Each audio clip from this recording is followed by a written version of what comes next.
Okay, with the creative team of Asheville is calling a climate change emergency, a 6 minute film from the Documentary Film Festival. Asheville is in South Carolina, right? North Carolina. North Carolina. Oh my God. Is that offensive to people from North Carolina? No idea. Probably, but we'll just ignore it. Okay, gotcha. So what, We're all from okay, so why, California, so because this is yeah. kind of a macro story about about disasters in general, but why is it called Asheville is coming? Asheville is calling. It was a Calling. campaign that Asheville, North Carolina, kind of used to promote themselves to get tourism into the area. Yeah. So when we were coming up with a title for the film, we were like, oh, well, they are calling for something at the moment. And it's climate change emergency because they've just gone through Hurricane Helene. Gotcha. Of course. And it's listen, I'm in Toronto right now and this is the craziest winter we've ever had. It's like it is snowing like it's a snowstorm. Our kids are home today. I think this is like the sixth time they've been home this year. And I think in the last like 5 years combined, maybe they've been home twice. Wow. Wow. We're in Washington, D.C., and we have experienced part of that terrible snowstorm that's been this season and stuff. So we all feel the pain, but you maybe are even still feeling it more now than we are. But At least our snow is melting. but yeah, Toronto's a pretty mild city. Like I'm from the Buffalo area. Buffalo is very worse, way worse than Toronto. But because it was we got storms all the time, but like in Toronto it's pretty mild, but this is like you can see it the change, right? So I don't know if it's a coincidence, but it's like you see kind of a difference. Like so then all of a sudden it's more of the drastic change. Like I'm just giving my Yeah. personal take. It's like it's really cold, and then like 2 days later it's below freezing. It's warm, right? Yeah. It's like that extreme change in temperature within a You, matter of days. that is one thing that people really have a hard time, some people have a hard time grasping about climate change because they're like, well, isn't it supposed to be like extreme warming? But Yeah, climate change is actually just this, like you said, kind of extreme weather on both ends. yeah. Granted, the entire globe and all regions across the globe are slowly warming more and more, but until, it reaches a tipping point, we're still going to see these extreme cold snaps and cold events as well. Because as other parts of the world warm, it's messing with, in this case, for Toronto and DC, the polar vortex, Yeah. because it's very uh, pliable and elastic. And so when it snaps into down into the, I guess, more of the southern hemisphere from where the Arctic is anyway, Yeah. we'll feel some of those effects. So yeah, it's just extremes. Have you guys heard of growler bears? I am not. It's not like grizzly and polar bears together Yeah. because of the They're climate mating for the change. first time because of Yeah, the because yeah. of the I had not heard of that. Yeah, like yeah, I think that the territories for where grizzly bear is supposed to be and their habitat is actually expanding northward, yeah, since everything is warming up, and then yeah they're meeting with polar bear and having hybrids. Oh my yeah, gosh. yeah. It's a thing. And it's like there's like hundreds of them now. And it's because they're looking for food, right? That's their Yeah. instinct to look for food. And the polar bears are their area is melting, right? So and then Yeah, now then the grizzly bears is getting so warm, and then now they're moving up, and then there you go. Like duck, this yeah. is like billions of years, right? That like this should be a story. This should Well, be like that's the great analogy of what's happening now. yeah, and I think you said it right in that it's supposed to be billions of years. It's supposed to be a much slower process than what we're Yeah. experiencing right now because of kind of all the man-made, changes and pollution and everything that we're talking about in the documentary. And kind of just to bring it back to Asheville is that this location, the reason why it was such devastations because no one expected a hurricane in the middle of the mountains. Like to Yeah. be that far inland and to have such a dramatic like weather occurrence is a huge indication of how what a climate emergency that we're in right now.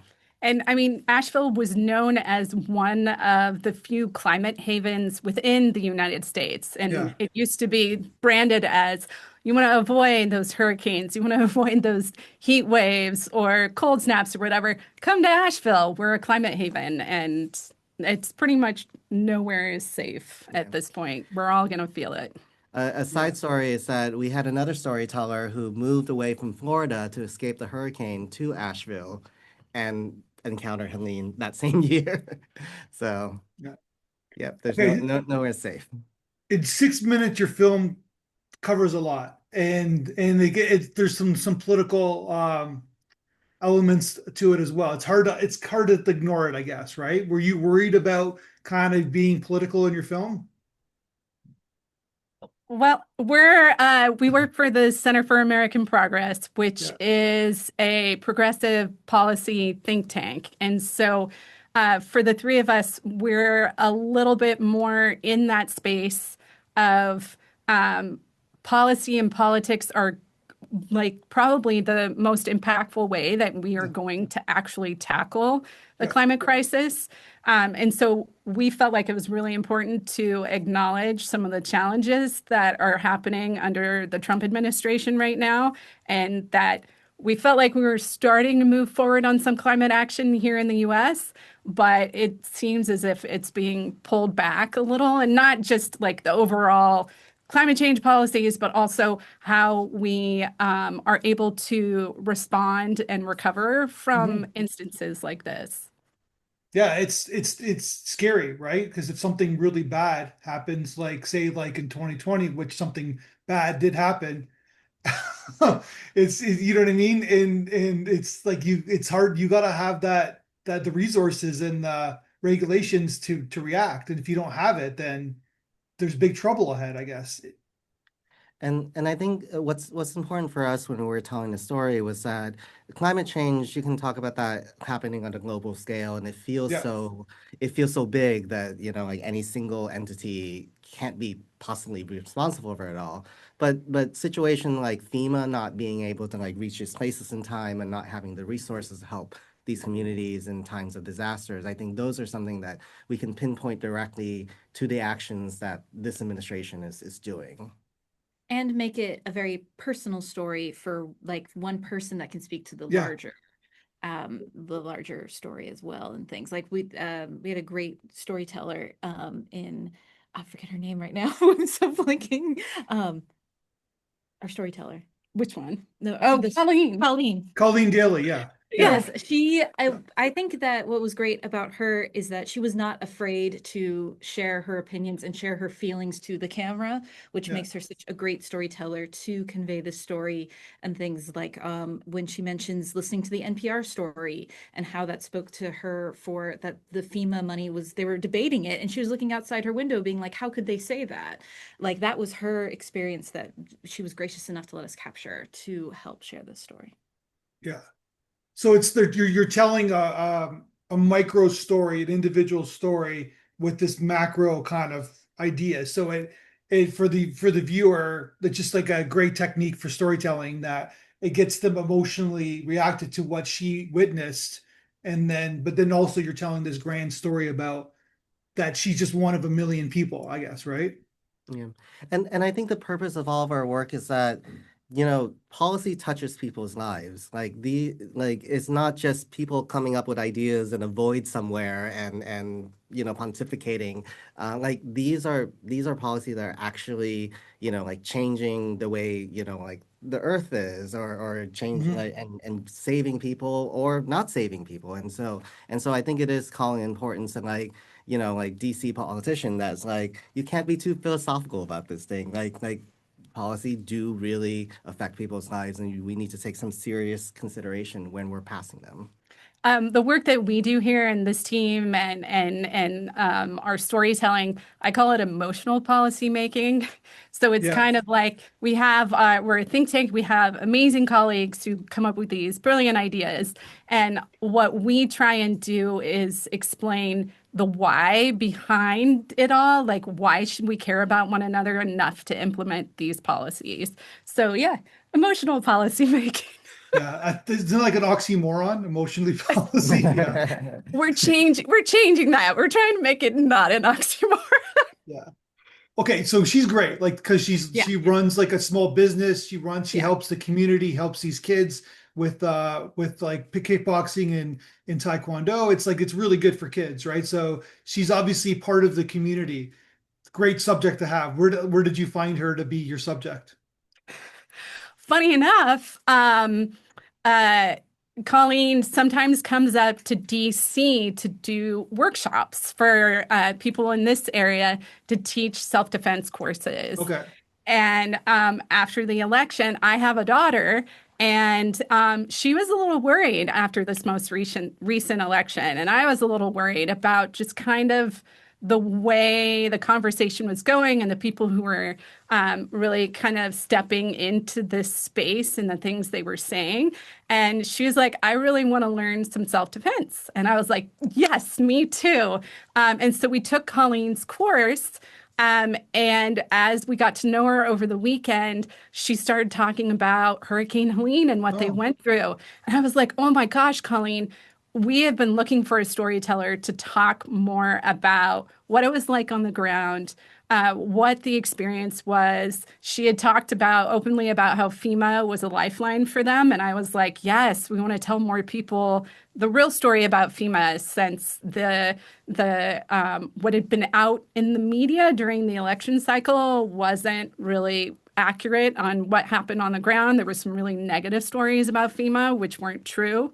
yeah. And so we really wanted to get the truth out there and point out how important that particular agency is to saving people's lives and helping them recover.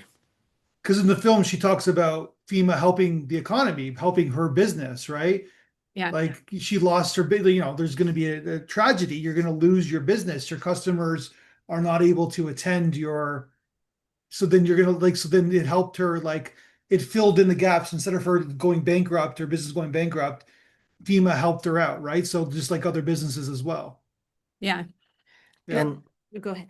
I just want to point out that like Colleen is just one out of the thousands of Yeah, yeah, stories Yeah. exactly. Yeah. Yeah. that FEMA has helped, save the community essentially. And what is happening to the organization now is devastating. And it's devastating for future Colleens. Like that's why, like one of my favorite parts of the movie is how she ends of saying how there's other Colleens in the future. Like that is the truth. And then how we impact how groups like FEMA can help make future Colleens' lives better is what's at stake. And Yeah. right around the time we were filming, Doge was coming through and doing a lot of damage to a lot of these Yeah. agencies. I think by the end of May, FEMA had lost almost a third of its staff. It had lost a huge amount of its funding. And then we rolled into the 4th of July weekend and we had this major flood in Texas where the response time, FEMA's normally on the ground and they Yeah. organize a network of response and recovery groups.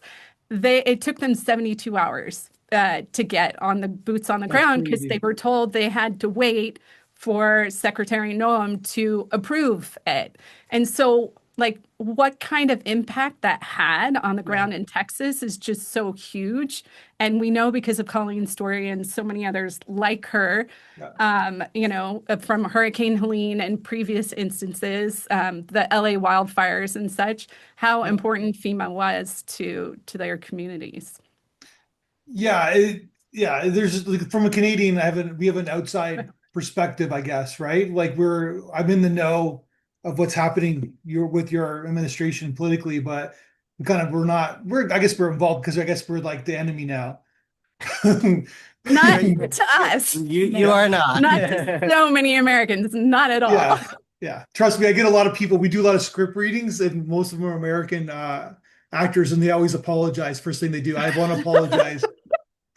It's like it's fine, it's fine. Yeah, but yeah, so basically, but I think that for me, like what Katrina was like a great study of like what not to do and to learn from that mistake.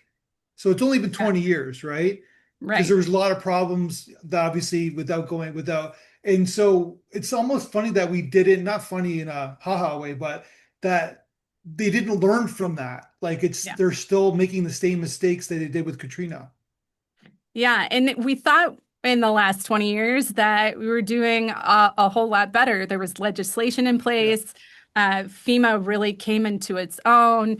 It wasn't perfect, but it was so much better than the alternative, which is what we've been seeing Yeah. in the first year of this particular administration. Yeah. It's always easy to, you can always nitpick, right? Like Right. anything, you can nitpick at anything, there's a problem. But people, they do that for political reasons, right? They just say, okay, Yeah, look how bad they are because they did this, right? but the overall kind of net, it's still an overall net positive. Yeah, However, of course. whatever you want to nitpick about, at the end of the day, FEMA is still doing good on the ground and handing these community lifelines, and they should Yeah. be preserved as best as they can. Yeah. Because it's about like their own political agenda. They're just nitpicking. They're like to serve their narrative, I guess, right? Yeah. Yeah, it's 3 more years to go. Um, Believe me, I'm counting down the days. but you never know. It could be worse, right? It's like Oh, it could don't be say that. Don't no, but say. it's like like you know what I mean, right? It's like you don't know, right? Yeah. Usually True. in the United States it flip flops a lot, right? So, but you It never know. used to not. I feel Well, like we're getting whiplash now, and Well, I feel like if, going back to the theme of extreme weather, I feel like we're having extreme politics in this yeah, moment. yeah, well, And that exactly. we want to go back to a little bit of a stabilized, That's the like thing. You era. need that. yeah, We were just talking about this the other day. We're like in Canada, I don't know if you guys follow, but we had two extreme politicians running for prime minister, and Yeah. then Trudeau left. And then it's like who did we get? We got the most middle of the road white male who's politically savvy, but like is not like hard left or hard right. He's yeah, right in the middle, and that's who Yeah. we elected because he doesn't talk about any of the polarizing issues that people were talking about from both sides, right? And so, and I think that's who we want yeah. as that's a general assessment in the States. That's what I've seen. You want a middle of the road kind of guy, right? Or girl, of course. You know, I You was just just being need general. so it's like your bounce back person when you've had a really Yeah, stressful relationship. yeah, You just need that really calm, comforting exactly. That's who we got in presence Carney, just to right? like repair. Yeah, and he handles Trump like okay, whatever. Like Yeah, he doesn't take the bait, right? yeah. Yeah. And it's just like we're just gonna do our thing here, and like okay, you don't want to deal with us, we'll go to China. Like it's sort of like, and it's just there's no political ideology. It's just like he's just trying to serve the country, right? Yeah, and I think for us, similarly, we just want to go back to common sense and stuff Yeah, like organization like FEMA is a common sense organization that we yeah, need to support. yeah. I'm reading a book about the 90s now. It seemed like the 90s, like, yeah. The 90s have their own issues. No, but it seemed like a pretty, like, it was like right down the middle, right? Now in Now in hindsight, hindsight, yes. And I always felt like that to me. I grew up in the 90s. It always felt like maybe because I'm a white male, so it was easier for me. I could see my own bias, but it seemed like pretty easy stuff. So You said you were from Buffalo before? from like Niagara Falls. Yeah, okay. Great. yeah, yeah. So So it's like you've I'm a really border seen kid. both sides of I mean, yeah, the I'm a border kid. We most like even like our phones change to the United States, some places in Niagara Falls, right? So Oh, yeah. wow. yeah, like Okay. we're like yeah, I'm a total like yeah, it's we got both sides because it was like we used to go there all the time. They used to come to us, but you know what I mean. We were very much like two countries and at the same time. Yeah. That said, I'm still Canadian, right? In my birth certificate. So what's next for you guys? Are you going to keep making movies like this, kind of like getting the conversation out? Yes, we are working on several different kinds of projects and stuff to continue telling stories specifically around extreme weather and the like policy impacts around that. We filmed a couple storytellers who were lost their home in the LA fire and their ongoing journey with the insurance company, I guess is one way to put it. And we're also hoping to do an extreme heat storytelling around utilities and individuals who have to choose between, trying to stay cool amidst a huge heat wave or paying for dinner. Like so many people are facing that kind of those kinds of choices, and we want to continue highlighting those kinds of stories. And then also, not just with extreme weather, but really addressing the kind of environmental rollbacks that we're seeing with its administration and the kind of pollution that we're going to see and what the health harms are with that. We recently filmed a cancer survivor, and she talks about how she really started coming into the sphere of plastic pollution and how that really is contributing to a lot of health issues in communities, particularly in children who are really vulnerable to the kind of pollution that we're going to see. And so, yeah, that one we're currently working on because we really want to highlight how important these environmental protections are as they're literally being rolled back in front of our eyes. And I guess what also I'd say is that we're trying to creatively push ourselves with each story that we're telling. And so like Asheville's Calling was one iteration of that. And then we're just continually being like, how can we keep pushing this to be an engaging and not just talking head policy piece that is going to bore people, but to actually entertain and emotionally connect. So you guys, your website is americanprogress.org. You got a pretty large social media following. You got over 50,000 followers on Instagram. It's funny because you're on your YouTube channel. You got an event coming up in 3 minutes as we're doing this podcast, right? Democracy's on the line, right? So do you guys is there common kind of meetings or videos on YouTube happening like that, like events? Yes, we're constantly doing events that are going live on our YouTube. We're not as big on our YouTube strategy as on our other social strategies, but you can find us really anywhere at AmProg or Center for American Progress Action Fund is our sister org. But I'm seeing a huge jump in YouTube from my perspective. Like, so I don't know what you guys see, but yeah, you guys are huge on Facebook. You got like gigantic following on Facebook, right? Yes, that's to the credits of our digital team. They do great work here at building our audience. Yeah. Mm-hmm.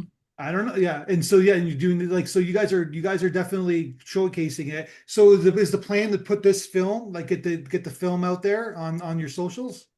Yeah, at some point we're doing the festival circuit first, Yeah. and then after that we'll release it more widely and on our social media. So stay tuned. Because you cover a lot on your website. You cover a lot of information. There's a huge, seems like a pretty large team behind your organization. Yeah, what makes American Progress, Center for American Progress unique is that we are a multi-issue think tank. And so we cover a wide array, and climate is one of the main subjects that we cover as well. And one of the delightful things about having a multi-issue think tank is that we can deal with the intersectionality of policymaking, because that whole more holistic approach, instead of siloing the policies where this is a climate policy and this is a health policy, we get to write reports that deal with the health impacts of environmental rollbacks. And so there's a lot of working across teams to really hit on all the intersectionality that policies should just have, period. So it's pretty special. Yeah, you got a pretty big section on the economy, right? And that intersects that, like you mentioned Doge, right? Like, looks like the military's got lots of money, just cut the military, but right? It seems like a pretty no-brainer to me, but basically, once again, we're trying to get back to common sense. Let's cut the common sense is not very common right like now. Less than 1%, like a sliver of the budget, but then that's not 20% of your budget is the military. Let's not touch that. Yeah, that makes sense. But That's what I mean. I guess what you mean by common sense, I guess, right? Yes. But anyways, but no, but what I guess the point I'm trying to make is that it all that you talking about Paul, your economic blogs has to do with with what your climate change. They Yep. intersect, right? Like Yeah. where's the budget going? Where's the money going? And if it's going to tax, like not tax the rich and give them more tax breaks, then that should be talked about, I guess, right? Because that money could be going somewhere else, right? Yeah. Yeah. So you guys are keep doing more projects. You guys are on the ball, right? And let's get more people knowing your site. I guess that's the agenda of even with your film, right? Get more people, conversation. Yeah. Let's more I mean, information, right? we want more people to see themselves as a potential Colleen, because how else are we going to get folks to take action or be supportive of, say, climate policies if they don't really understand that there's an economic impact in the aftermath? There's a health, like long-term health impacts in the aftermath. Like we want them to see themselves in these policies, in these solutions. And so that to us, like the more people we can reach in that way, I think the more successful we're going to feel. Yeah, we just want people to engage in this conversation and support one another and see themselves in these situations and support progressive climate action in our case. Yeah, exactly. In your case. All right. Well, I hope the film does well, the festival circuit, and I wish you the best of it. And let's talk again when you guys make your next film. We could showcase another film of yours. Thanks, Thank Matthew. you. Thank you. Thank you so Thank much. you so much. All right. Bye.